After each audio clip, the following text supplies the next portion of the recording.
Ladies and gentlemen, esteemed colleagues, and valued Docketwise community members, welcome to Perspective 2024, Immigration Law Trends and Docketwise Innovations. I'm James Pittman, your host, and I'm thrilled to have you join us for this special year-end event. Today, we've curated an exciting program to reflect on the year gone by and look forward to what's on the horizon in 2024. Today's program is divided into two segments. In our first segment, I'll be moderating a discussion with a panel of distinguished immigration experts, each a luminary in their own right. We have John Khosravi, managing attorney at JQK Immigration Law Firm, founder of the Immigration Lawyer Toolbox, and the host of the podcast bearing the same name, based in Los Angeles, California. Nadine Heitz, the dynamic owner of Heitz Immigration Law, hailing from beautiful Lake Worth Beach, Florida. Nadine is not only an immigration professional, but also a technology coach and the founder of Technology for Immigration Practitioners. Joshua Goldstein, the founder and CEO of Goldstein Immigration Lawyers, an award-winning immigration attorney who brings many years of experience to our program today from the bustling city of Los Angeles. And last but certainly not least, Jared Jaskot, owner of Jaskot Law, situated in the vibrant and eclectic city of Baltimore, Maryland. Jared is also the founder of YoTangoBot, an AI-assisted chatbot for immigration lawyers, and his name is synonymous with innovation in the immigration legal tech space.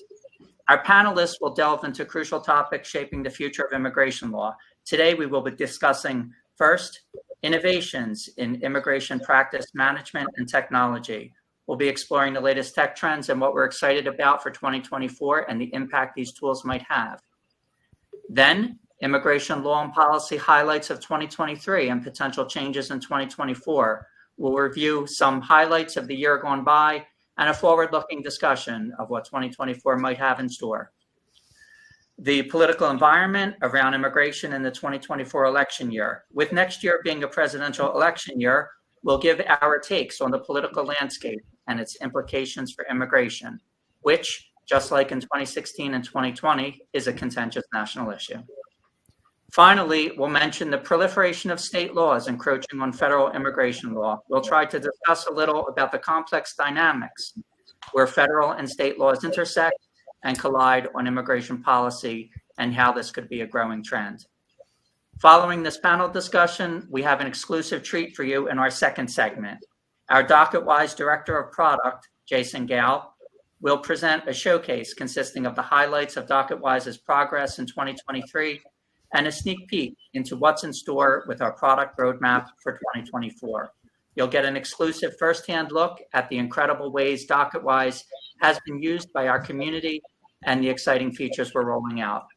So fasten yourself for an insightful journey as we bring you Docketwise's Perspective 2024. Without further ado, let's dive in. Our first topic for the panel will be innovations in immigration practice management and technology. So panelists, which tech tools did you find most exciting, interesting, or useful in 2023? And what new developments are you looking forward to in 2024? Well, I guess I'll jump in there. Nadine should take the lead. Actually, she's the number one here. Please, Nadine, go ahead. No, I was just going to say it's probably going to be anything AI driven, right? I would imagine that all of us are excited about the ability to use AI in a lot of tech tools. That's the newest, right? But I think just in general, to me, something that is the most innovative has been the ability to really use online systems to collect documents and to collect the questionnaire data from our clients, right? I mean, since COVID especially, I think that has been, for me, the most beneficial to not have to use paper questionnaires, right? And to make our clients scan documents and send them to us in a, not as an email attachment. That's been the best thing for me. Okay. John, you were saying? You know, for me, a lot of it is getting overwhelmed with a little bit about the technology, the options, the studying for it. And what I've realized this year is to scale, and just to start with everything, the focus of my firm this year wasn't expected to, but it's going to be in next year as well, is scaling and how to do that properly. and the number of options they are and understanding even what you need. Because I'll do demos with companies for different kinds of things like marketing. And I'll be surprised there's something I could have used that I never even knew existed when you get an intake or a lead. And a lot of you might already be using this stuff, but just kind of the overwhelm of the amount of technology there and not knowing like who to go with. That's been a difficult part. Again, a lot of it's for the marketing lead stuff. But it's just there's a lot of options, which is good. It's just hard to tell which one's which. And that's why a lot of these groups like these are good to hear what people care about, what's important, what doesn't work, and that kind of stuff. I just want to, I'm not an expert on legal technology, but I recently hired a lawyer personally for myself, for my firm. And the lawyer needed to get some information from me. So their assistant emailed to me a PDF and they said, fill this out and email it to us again. And I thought, are you kidding me? I mean, this is crazy. Why would you do that in 2023? I mean, you don't need Chat GPT 4 to figure out a better way to collect information from clients. Docketwise, and there are endless numbers of tools that you can just have an online tool to collect some basic information. And it makes it really miserable for me as a client because I have to print, fill it out by hand, scan, email back. And it's just like, that's really low level tech that people in law firms and clients should begin to move towards, Let me give Jared a chance. Jared, what stood out for you technology wise in 2023? And what do you think we're on the cusp of? I mean, obviously AI, but specifically. Yeah. I mean, the AI passed the bar exam in 2023. Right? That's incredible. That is such a big, big hallmark. For so long, we've held out. Sure, but it'll never pass humans. Well, it passed the bar exam, which, according to all of us, is the baseline for practicing as an attorney. Right? And while it passed the bar exam, ChatGPT, that is, it also happens to speak 50 languages and it can pass the bar exam in 5 minutes, which none of us can do. So, well, I'm going to go past the bar exam. I'd say that this is the year that AI passed lawyers in its capacity to do legal work. Well, how do you see the role of AI evolving in immigration law specifically? And let's talk about some of the considerations that, like ethical and otherwise, that practitioners should be mindful when incorporating these tools. Well, you know that a lot of people go to ChatGPT before they go to us because it's a lot cheaper to get legal advice from ChatGPT than it is for us, and it already passed the bar exam. So I think that, that's a big one, is to think about the fact that every person you talk to first talk to ChatGPT, and they're comparing what you say to what it says. And so I think that that's something that we're going to be really dealing with. And then, there's a new tool that just came out for immigration lawyers that everyone's really excited about that involves a lot of source material coming in. So I think we're just still in the beginning of this really steep curve, and we're just going to see more and more exciting breakthroughs with AI really being able to do all kinds of legal work for a lot cheaper and faster than we've ever seen. Nadine, did you want to add? Yeah, I think, some of these do-it-yourself tools that are out there for people to use, right, to avoid using an immigration lawyer, I would imagine that those tools are going to get smarter also using AI. And like you said, Jarrett, it's easy to just go online and get advice, right, from Google. Now there's other tools as well. But I do think that our role as an immigration lawyer is changing, and we've all kind of felt it already, that some of the, so-called easier cases are now being done by clients pro se with some of these AI, or just do-it-yourself tools, right? And our role, though, doesn't mean that they don't need an immigration lawyer. We're still handling a lot of cases, but the types of cases I feel have changed, that they may be maybe the more difficult cases, right? The more problem cases, the litigation cases. So I think that's something we all have to look at in our practice.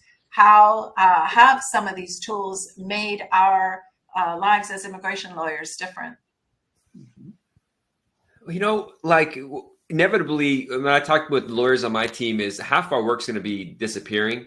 And so we should just expect that and take advantage and learning the technology and bringing it in. So that's a big focus on our end. But also then think about what is the role that the human being has. And when people come to do searches, they don't even know the questions to ask properly, because someone's here on a tourist visa, they ask, how do I get citizenship? They don't talk about, you get LPR first and all that kind of stuff, disability issues. And I've tried using the AI for different things on, recapping AO decisions, stuff like that. And it does need a human hand that's an expert in this to be able to take it through, but inevitably it's going to get there.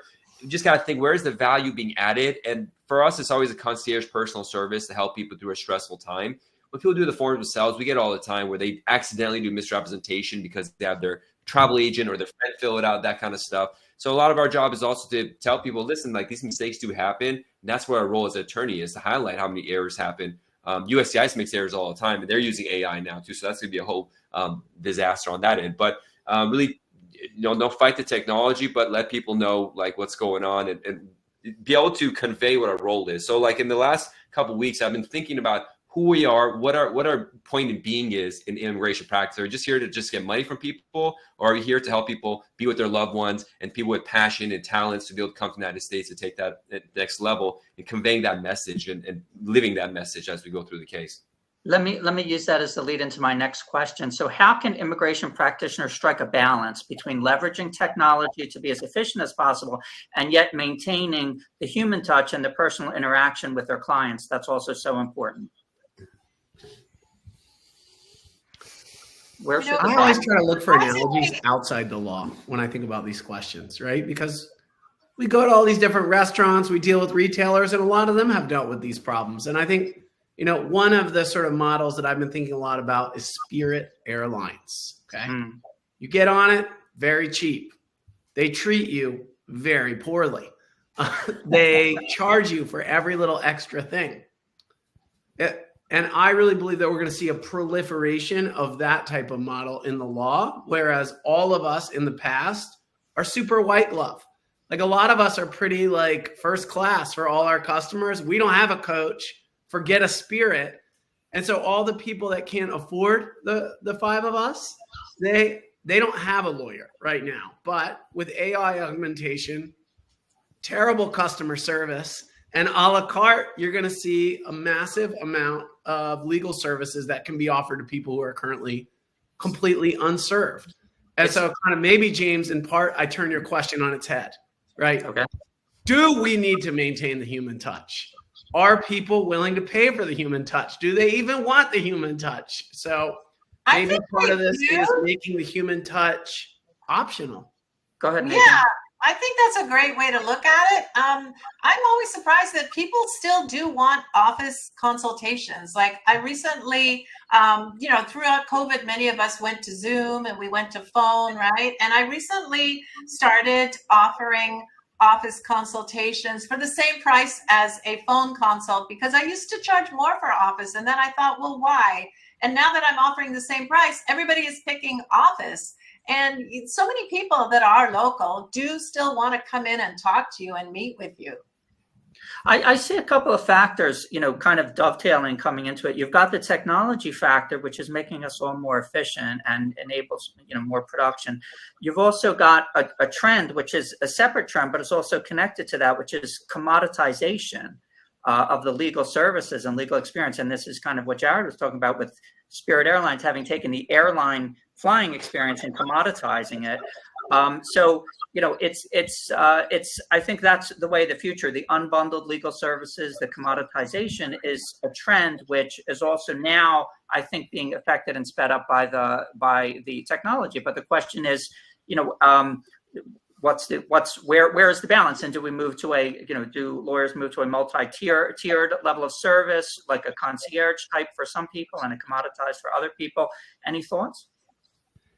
Well, how is that working as far as litigation goes in court? I know that some time ago, EOIR came up with the ability that Jared's nodding, you know what I mean, right? That you could actually file an asylum application for someone without being actually on the hook for the whole case.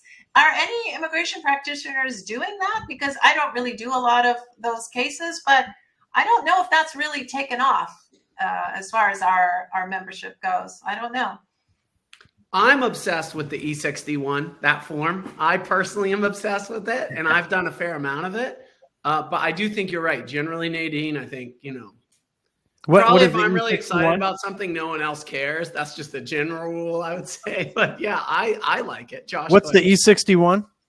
This is basically the immigration court last year. They published a rule in November saying that you could enter your appearance on behalf of clients on a limited scope fashion only for the preparation of that exact document.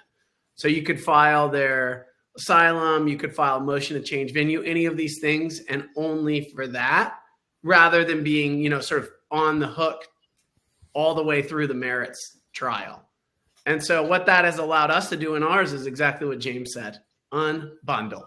Before, when someone would walk in, I would say, yeah, I'll do a motion to change venue for you for $500, but first I'm going to need you to sign a $15,000 contract with me and pay me this amount down because I'm going to be your lawyer the whole time. Now we can actually do a $500 motion for somebody, and that's it. It's brilliant. In the time we have remaining, I want to get to two important topics, one of which is the question of using artificial intelligence and other technology on the adjudication side. And what do you think of that? I mean, if the asylum offices start using an AI, sort of interface to make initial determinations on, let's say, an asylum claim, this, I understand, is something that's being experimented with, at least in Europe and some other places. That's one question I have. And then the other question being the accessibility, the question of technology's role in accessibility to justice, accessibility by the population at large to legal services. Let me jump in there. It's not only the adjudication, but there's a Dallas Lockbox meeting. It was on ALA. They released it where they're essentially scanning our submissions and the AI is reading it and inputting to the computer. So that right there, my worry is this inputs the wrong information and then leads the road down to issues, misrepresentation claims, this and that. So AI is already there in a different aspect that's happening besides adjudication. That worries me because we've had the mailroom send us back cases because they said we didn't send a check when we did, or they said we didn't sign when we did. AI may help some parts of that, but I worry about how well that scanner looks when it's reading the copy. So that's a big problem. I think it's one of those things inevitably though with the AI is whether we like it or not, whether it's good or not, it's just going to take over. And that creates more work for us because they're going to make mistakes, and it's our job. It's kind of an annoying job to do, like during Trump's administration when last time around when he would do stuff that created a lot of work for us with the bans, but it's kind of like, I don't want to do this kind of work. This is headache kind of work. I want to actually help somebody get through the basic process. Nadine, any thoughts on AI and adjudications or access to justice? I think I would hope that it would take the bias out of some of these decisions. I often feel that USCIS officers, especially, they're treating one person one way and one another way, whether you have an attorney or you don't, you may get treated differently. So I would hope that it would resolve that issue. I think we have to wait and see how it actually works in practice. It's definitely not going to resolve the bias issue. And the reason is that AI is trained on past decisions. And so it's just going to be as biased as USCIS officers are. But it will at least have one tremendous advantage over them. It's fast. Okay, we've got to move on to topic 2. Yeah. Okay, we'll pick it up another time. But topic 2 is potential changes in immigration law and policy for 2024. So given the current landscape, what areas of immigration law do you expect might undergo significant changes in 2024? Asylum, yeah. I mean, we're seeing it already, right? With even President Biden wanting to make changes, and everybody seems to be on board with this. I'm hearing these commentators that are very liberal Democrats thinking this is the answer. Yes, we want this because it's going to make it better, but they don't really understand it. So I think the general public really doesn't understand at all what this is all about. I think that kind of with Jared saying AI hopefully makes it faster. I think these timelines are just getting worse and worse. Some embassies are better than others, but even the I-130, I-129Fs are taking forever. They should take. USCIS had said by this last October, they were going to take 6 months to adjudicate these in all their cases. But we're getting I-130s for parents, spouses taking 12, 14 months. I-129Fs taking 15, 18 months. It's out of control. So when it comes to backlogs and processing delays, that's kind of my pet issue. We litigate delays. We sue the State Department and USCIS in federal court, and that's kind of mostly what I work on. And what I've been really we lost him. I think he froze there. Okay. Well, that's an interesting topic. Do any of you have some? I know he left us on the head. He left us right at the cliffhanger too. He's back. He's back. There you go, Josh. We just missed the last couple seconds of what you said. Oh, he's frozen. I'm going to go to the next question until he comes back. Well, one thing is the access to justice question comes over these lawsuits for delays because essentially it's a $5,000 filing fee that people got to pay for to get access to justice. So it's very unfair that the way it's designed. Yeah. How about the role of executive order? I mean, do you expect executive orders to play an important role in shaping policy in 2024? And if so, what aspects do you think would be prioritized?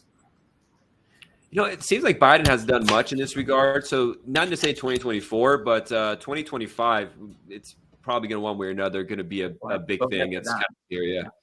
And just we have to go back all the lawsuits and injunctions and go through that mess again, which is just a nightmare. I could see Biden trying to do some things to simultaneously look tough on the border and win some DACA and so forth. I could see him making some moves on both those fronts. Could be some groups win a little and others. He knows he's in an election year and that he needs to win over some Latino voters. He might try to do something in that front while also being tough on the border to try to go out on the campaign trail and claim that there's been TPS expansion and renewal for several Latin American countries, and there's been an expansion of the family parole process for Ecuadorians and others. Do you is that sort of? I mean, he seems could be some more countries get designated there. I'm seeing a lot of instability coming out of Peru and Ecuador. And many other countries that continue to have a lot of problems. So we could see that, I think. But Biden is just riding such a weird line right now. Yeah. While the parole process has been great, I just wish we had more transparency on how it's actually being calculated, how the limitation numbers are working, right? I mean, we all internally now look at it almost like a lottery because in the beginning, the new humanitarian parole process, it was great, right? People were getting through quickly. But now you've got some people waiting, forever and others getting through. And there doesn't appear to be any fair way that we know how this is even being handled. So, yeah, we have Venezuelan cases which are like just waiting and like what's going on. I think it's interesting to do programs like H-1B visa stamping while stateside. These are big deals. And the program where I-130 is pending, you come to the United States to wait it out. I mean, frankly, this should be for marriage cases. Everyone who has I-130 pending should be able to immediately come to the United States to wait it out. These timelines are crazy. And we're getting to it, but yeah, the politics of it is just way unknown. It makes our job is so political. Every day is different. It's kind of out of control. But it's expected earthquakes every day. We're going to get to that. So how about precedential court decisions? Were there any big decisions that stood out from this year? And are you aware of any legal cases currently underway which could lead to important precedential rulings in 2024? There's a whole line of cases around this. It started with a case called Pereira in the Supreme Court. It was followed by a case called Nez Chavez. And now the third case in that, hopefully let's call it a trilogy, is actually on the Supreme Court's calendar right now. And what it relates to is that the government in the document that starts immigration courts cases, the NTA, has not been putting the time and date for around 20 years. Now, hundreds of thousands of people have in absentia orders, and the Supreme Court has said that they are entitled to reopen those orders for a immigration court that has 2 million cases pending. That thinking about that wave of what they might kind of see as zombie cases coming back into court and being eligible for cancellation is a real nightmare. And I'm, for one, really hoping that nightmare comes true for them. and that all those people can reopen their cases because I think the court has spoken clearly. So that for people that have in absentia orders could be a complete blessing. Joshua's back with us. Joshua, we're talking about litigation, and my question was, were there any court decisions from 2023 that you believe are noteworthy, and are you aware of any cases underway that could result in precedential rulings in 2024?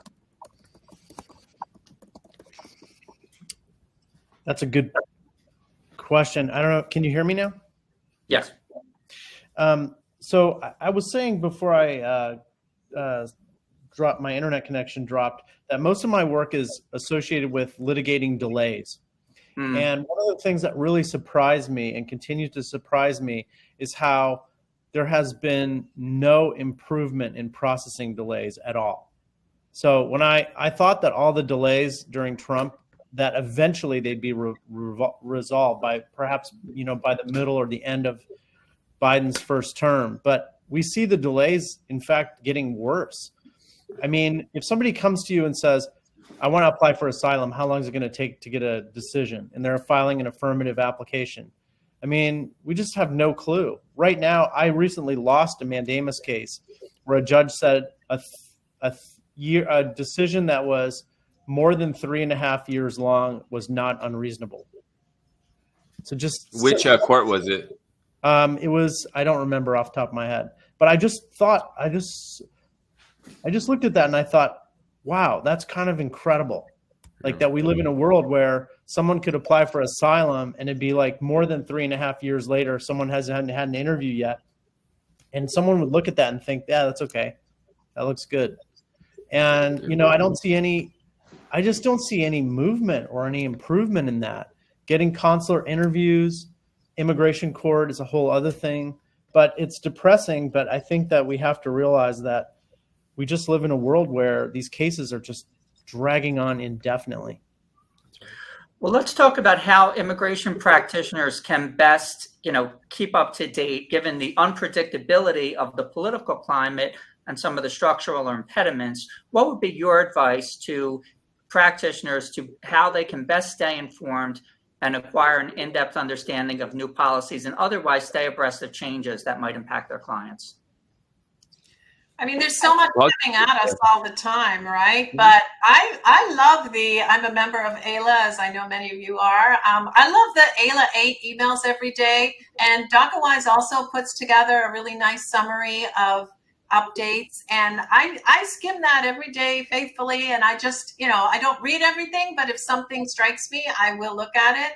And I think we can also think about some of the new AI tools that are coming for us to even keep track of emerging trends and laws and regulations, right? I'm thinking of, the joint effort between AILA and, the GEN, right? I think it's called GEN, the new tool that is, the whole immigration toolbox resources and all of that. So I'm hoping that that's going to really help us keep track of all these changes because it is a lot to handle. Anyone else? It's always coming. It is always coming. One thing you can do is take a look at your practice and don't be a generalist, right? Because if you're a generalist, the amount of things that you have to know about all the different areas of immigration law is so much. And everyone on this, we do a small percentage of the types of cases that we could be doing because it's much easier to stay abreast of a smaller sliver of immigration law. That's a great point. There are no immigration lawyers that I know of that do everything. Right. I mean, you can't do removal defense and perm and litigate in federal court and on and on and on. Usually someone has a core specialty that they focus on. Although I got to jump in there. I have a podcast. I'd recommend checking out my podcast. That's everything you need there. But I was talking to Charles Cook a couple of months ago, and he said, I do everything. And I was like, really? How do you do everything? It's an old school way of practicing. He's been doing it for a while. But yeah, I agree with Josh. Like it's too much. It's an overwhelming amount of information to be able to do everything. Find your niche. It's kind of like where you see those law firms and they say, do you need a will? What about a dog bite? immigration, taxes. Right. And you kind Two- of think, I don't think so, you know. Well, I'm always leery of firms that do immigration and something else, right? Like immigration alone is enough.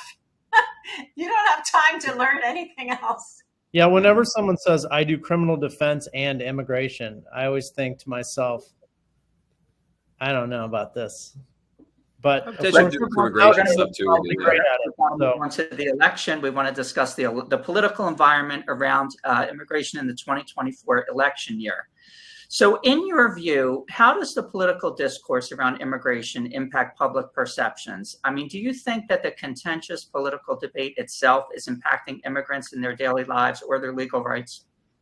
I mean, I That can freaks say him out. Florida with what has happened with our governor here and the atrocious changes, and it really does impact people's daily lives. I mean, we still see people that are concerned about even coming to Florida because of some of the changes that have been made here. So yeah, it's definitely something that is going to be on the radar for everyone going forward with the political landscape, definitely. Others? There's a concept called the Overton window that refers to people sort of the area that they consider to be reasonable. And what I've seen in my time as an immigration attorney is that the persistent and repeated lies and negativity about immigrants over and over again has basically opened a space for the average American to believe negative things about immigrants, and for people that are, you know, nasty racists to be more open with their behaviors and how they talk about things. And now when you look at the polling, what's happening is that your average American citizen is beginning to have more negative beliefs, unfortunately, about immigrants and asylum seekers. And I just see that, unfortunately, I think that that's going to keep continuing, because what I don't hear are really loud, persistent, and constant positive commentaries about immigrants, you know, from all of us, and hopefully, you know, from others continuing to broadcast those kind of messages. Do you think there's I mean, I've been concerned about sort of the goalpost of what's acceptable to say constantly keep getting shifted. You know, somebody will say something in the right direction, say something outrageous or offensive, and then they're challenged on it, but not challenged that strongly. And instead of, you know, sort of backing off of it, they embrace it. And by doing so, they overturn the whole discourse and actually move the goalpost that much farther. That's a real problem, in my opinion, in our politics. I think the economic aspect is going to play a role too. If you know what happens with the economy this year, and that always has the whole immigrants taking our job kind of thing popping up. I think that the election and the possibility that Trump or another Republican could be the president is going to create a climate of panic as the year goes on. Because if Trump wins the election and becomes president, there's not going to be any visas issued for anyone. And the whole immigration system could be shut down or something like that. I mean, I don't think we can imagine how bad it would be. And I don't think he's going to win the election, but I mean, the chances of him winning are probably, who knows? I mean, but you know, it comes a point, we in our consultations have the problem where people want to know how much it costs, how much times are, what our expectations are. And because you have no idea at all what the law is going to be in a year from now, it could completely be the opposite. Everything on my contracts, everything, I'm like, it may happen like this. It usually happens like this. And half the conversation in the consultation is just like, maybe, maybe not. We don't know. And it gives a lot of uncertainty to people, and pricing too. Like, how much are we going to charge? Or I always put estimate for step 2, like for consular processing, because I have no idea if we have to fill out a travel ban form, public charge comes back in. That's going to be a major problem. And all this, it might add double the work. So it's a big unknown. Let's talk about the Trump immigration plan for 2025, which was publicized in the media, and what you're most concerned about it. So, I mean, just some of the things: a ramp up in ideological screening. That means more of those probing questions on the visa forms as to, you know, your looking at people's social media activity and other, you know, things about their background. You know, reintroducing or expanding the Muslim ban idea, that would be back. John mentioned the public charge would probably be back if they can find a way legally to reinstitute it or expand it. An end to birthright citizenship, obviously, constitutional issue there. But again, just a threat to try to force something like that into the courts and maybe have conflicting rulings and create chaos with that. What about some of these things most worry you? Well, one is wasn't mentioned is, and it's super controversial to bring up, but with regard to the war in Israel and Palestine or Gaza right now, there's a lot of people saying we should cancel student visas for people who take part in free speech protests. And so that becomes a kind of thing where people get their visas invalidated, not because of crime, but because of speech.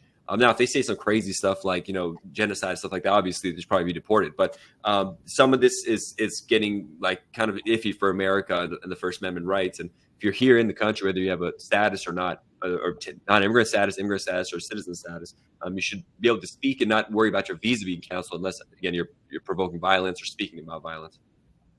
I think that given the processing times that we're all talking about right now, which I guess in one way could be thought of as the best case scenario if Trump wins, and I don't think Josh is wrong when he says that, is that every case you sign up, you need to think in your own head and be clear with your client. Listen, if Trump wins, our strategy is going to shift.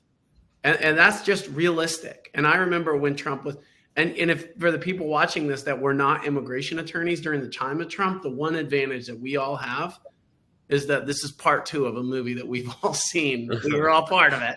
And so I almost quit. all those same themes and all those same tactics and strategies that we used in the past are going to need to be used again. And so I think that we need to build that into our plans for cases that we sign up in 24, because it's a real possibility. I mean, it's already too late, I think, because let's say you're filing a consular processing case now. I mean, that person's not going to be interviewed until after the new president is installed. And at that point, it's already too late. So if you want to avoid a possibility of Trump, but I think when people get information and they don't know how long something's going to take and there's uncertainty, they tend to not do anything. That's what I find. I feel also like the conversation about the existing people that are here unauthorized that don't have anywhere to go or can't even get a driver's license in certain states, that doesn't seem to be discussed that much anymore in the media. There was a time when that was the big immigration issue. Now everything seems to be asylum, new people coming in, right? What about the however many millions, 11 million, 15 million or whatever that are here that just can't do anything, can't get anything, right? That's a concern still. Were there any lessons that any of you, think you learned from the first Trump administration that you think, are going to be useful going into if there's a repeat of it? I mean, anything to be gained, or you feel like there's nothing you could do to really prepare? I mean, I don't know. What do you think? I gotta say, it's a lot of it's personal, kind of like breathing and the stress of it. The worry is kind of like, do yoga, do breath meditation. It's very stressful because I'm Iranian background. So when he signs a travel ban, there were U.S. citizens coming from Mexico and San Diego border and U.S. citizens coming from Vancouver border, but the border is not letting them in for a day or two. Rogue officers do that. When you get calls from people saying, I'm a citizen, I was born here, my dad was born here, my grandpa is from Iran, and they won't let me in, you're like, oh my God. And then you get 30, 40 of them. I started doing a lot of video because of this, because I was like, okay, I can't take a million emails. I just do a video and then keep giving the link. It's just very stressful to see people's lives falling apart, the children, their families not see each other, crying over the phone. So a lot of it psychologically for me was very difficult to deal with. I think one of the lessons I learned was you really have to stay on top of the changes that happened that were so fast, like when public charge rule came out and we were all freaking out. How do we do this now? I immediately created a new checklist, and you have to really adapt quickly and learn how to use your tools to adapt and change quickly. Like twice a day, every day there'd be a new massive change. Like in the morning and the afternoon, I couldn't believe how efficient they were at that. You have to have good systems in place to be able to handle that. Otherwise, you'll go crazy. I remember, I'll share something that happened in my practice. When the public charge rules came out, there was a date that you had to file an application before, and I raced around and we filed so many cases. And what we did was we took shortcuts, and we wanted to get things filed because there were a lot of people that we were working with who we didn't think would otherwise qualify if the public charge rules applied. So we actually filed cases without going through our normal internal processes, and we live to regret that. So you have to be careful as well. And there may be cases that if some deadline comes, you just can't file in time. Yeah. A quick note, I was in the hospital. My wife's giving birth on a deadline, and I remember having to be on the phone and the baby at the same time trying to get things done to make that deadline. Wow. And always making sure that you're using the right version of the forms, because when these new requirements come in, they start. I mean, if you remember with the public charge, how quickly the forms are changing, and use a great product like Docketwise that can track that for you. But let's move on to our last topic, which is going to be proliferation of state laws encroaching on federal immigration law. So, I mean, this is a really messy topic. I mean, there's been an increasing number of state level immigration laws, like Arizona's SB 1070, in Texas. Florida had the SB 1718, and Texas SB 4. I mean, given your experience, what complexities do these state immigration laws introduce into the life of a practicing immigration? I mean, panic in Florida, just sheer panic, especially when it affects driver's licenses, when it affects your ability to go to a hospital or a doctor, and you're going to be questioned about your immigration status, E-Verify and things like that. But I did notice that it does subside, right? In the beginning, it was all doom and gloom, and now nobody really talks about it anymore. There was a lot of misunderstandings too, and it doesn't mean you have to disclose this to the hospital, but the hospital can ask you. Now, I don't think they're actually doing it much in practice. I don't hear anyone telling me that it's a concern. Well, my hope is that immigrants actually leave these states that make these laws, take their amazing work ethic, their families, their capital, and they move to states that actually want them. And then we can see states like Florida and Texas that elect racist governors begin to actually suffer and not have anyone to do the work. That's I continue to hope for that. It's hard for people to up and move, though. I mean, I have recommended sometimes, look, if you are really that desperate for a license, you can go to this state, you can go to that state, you can get a license there. And they say, I can't do that. I'm not going to do that. And it's hard, right? Fair. That's true. I look at these state laws and I think this is clearly unconstitutional because immigration is federal. This is preposterous. It's a political stunt. But I remember thinking the same thing about Trump's Muslim ban. I was like, this is ridiculous. He can't really do this. The Supreme Court would just laugh this case out. But in fact, there was a Muslim ban. Mm-hmm. In some ways, that ban still continues.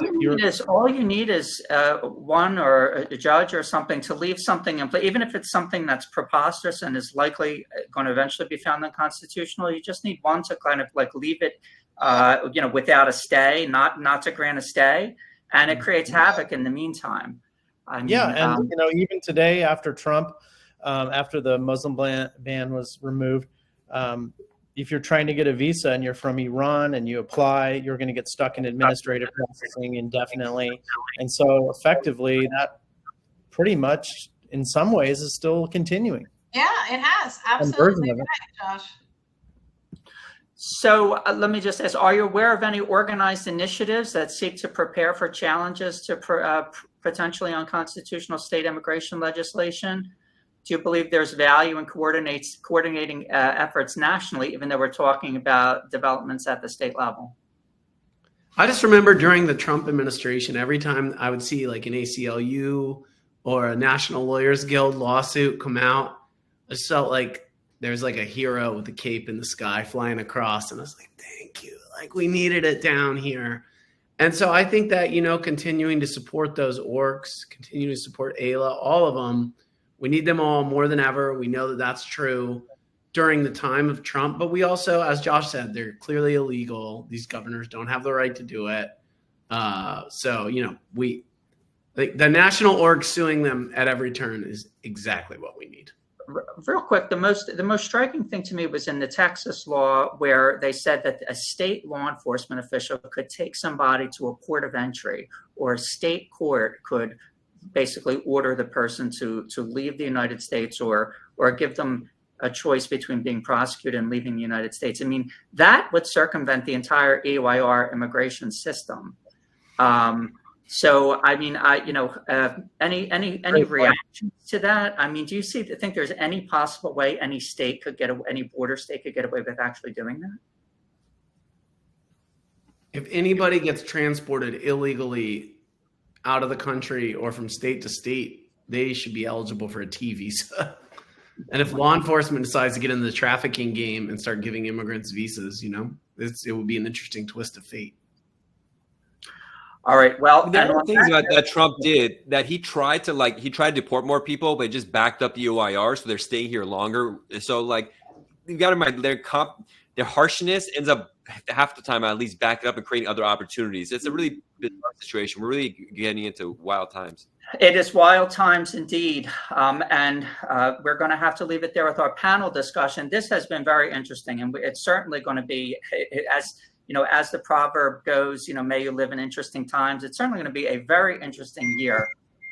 So that will conclude segment 1 of our Perspectives 2024 program. And now it is time for segment 2. And I'm going to introduce the Docketwise Director of Product, Jason Gao, who is going to give us Docketwise highlights from 2023 and talk about our product roadmap for 2024. Hi, everybody. Thanks for the intro, James. Yes, that was a very interesting discussion for myself as well, listening to everybody talk about all these complex issues.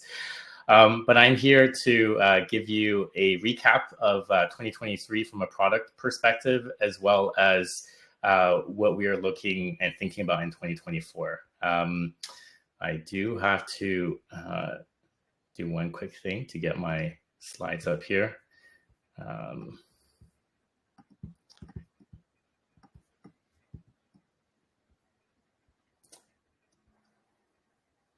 The application is telling me that it's processing the media. Let's give it a few seconds here. I apologize.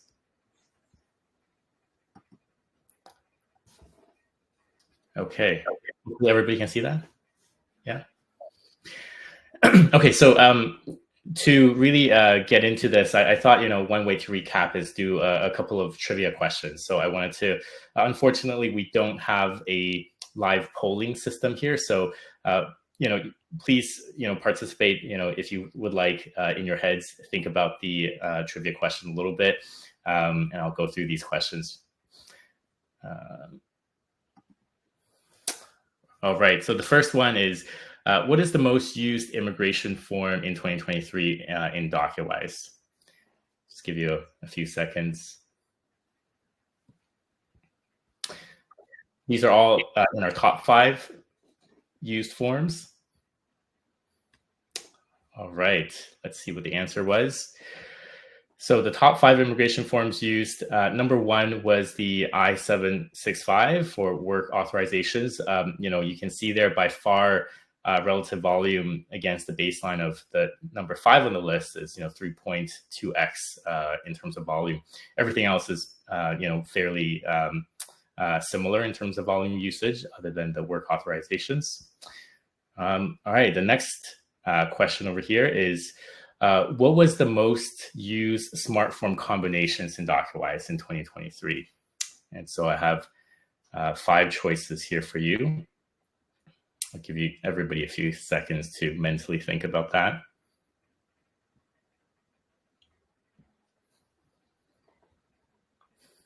All right. So the answer looks like this. So those were all from our top 5. And as you can see here, the number 1 smart form combo in Docketwise in 2023 was the I-765 with the I-765WS, the I-821D for DACA renewals. Overall, I guess what's surprising to me is the volumes are fairly similar across the top 5. As you can see there, it's not a huge difference. But yeah, my last question, trivia question here for 2023. what was the number of features and bug fixes that the Docketwise team completed over the course of 2023? I do wish we had a live poll so that we can see what everybody votes, perhaps next time. All right, and the answer is 706. And for context, approximately 200 of those were new features, both big and small. All right, so next I'm going to dive into a recap of our 2023 product. And I picked some of the core themes that we've been working on over the course of 2023, certainly not everything. As you can see here, e-filing was a big initiative in 2023. We've added an additional 5 forms that are available for e-filing over the course of the year. Compared to 2022, we've seen an overall year-over-year volume growth in e-filing of about 270%. That's with 4 of these e-filing forms in beta mode. Speaking of which, we've actually just taken those 4 forms out of beta as of today, and those are generally available now to everybody, even those who did not opt into the beta version of those. LawPay integration, payments and billing in general was another core focus. Since 2022, I've heard and seen a lot of critique and feedback and from users who wanted more from Docketwise on that front. So we've really been working on a number of items in this area. And as you can see, we've seen 24% increase in integration volume, as well as 50% overall transactional volume over the course of the year. USCIS case status tracking. This is a heavily used feature by our firms and users.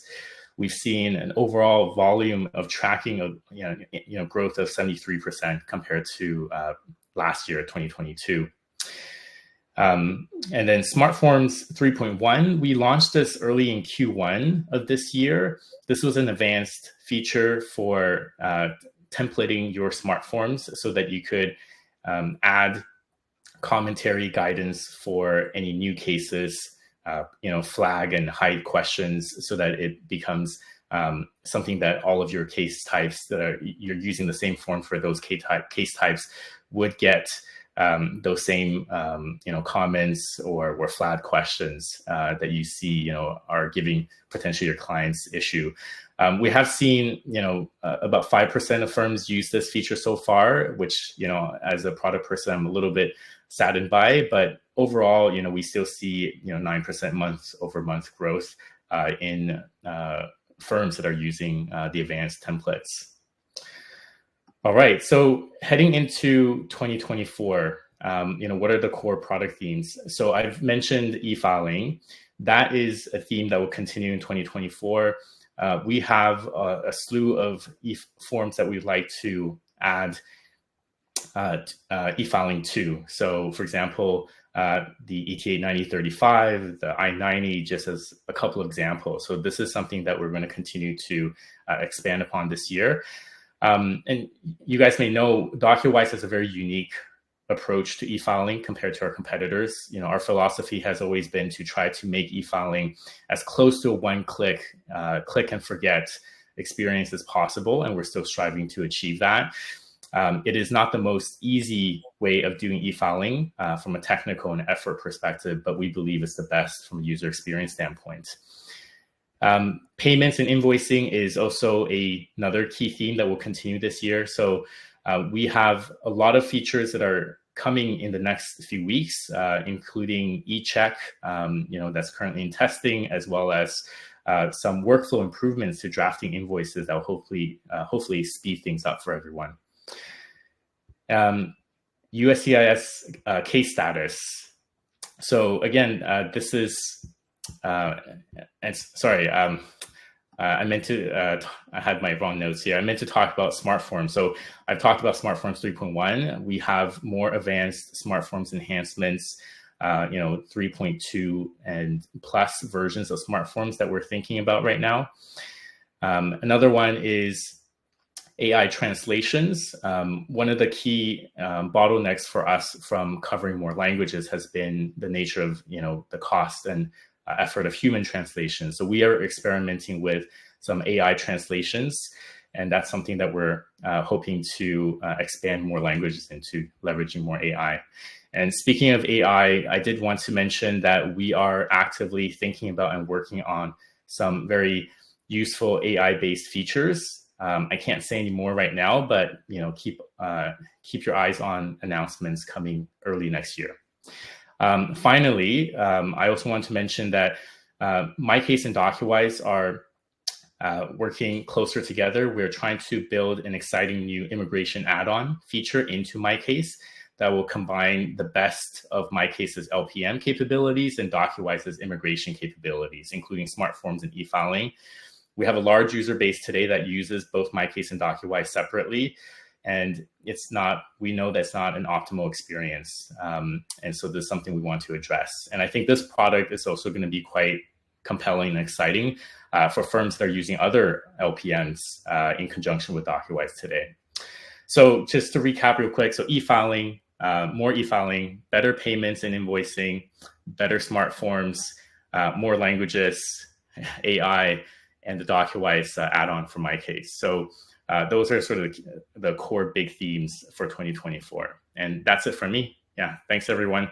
Hope you guys have a good, happy holiday. And back to James. Thank you, Jason, for that very interesting presentation. Well, ladies and gentlemen, panelists, and our incredible audience, as we wrap up our Perspectives 2024 program, I want to extend gratitude to our panelists for sharing their insights, experience, and expertise. To our audience, thank you for attending. Your engagement and curiosity make events like this very special. We hope you found inspiration and valuable insights that will help your practice. A special thanks to our entire loyal Docketwise user base for making 2023 a year of remarkable progress. Your trust and commitment drive us to continuously innovate, and we're excited about the strides that we're going to take together in the coming year. As the year comes to a close, I want to take a moment to wish everyone happy holidays and a joyous new year. May this festive season bring you joy and well-deserved relaxation. From all of us at Docketwise, thank you for joining today. Here's to a fantastic 2024 filled with success, growth, and prosperity. We will see you in the new year.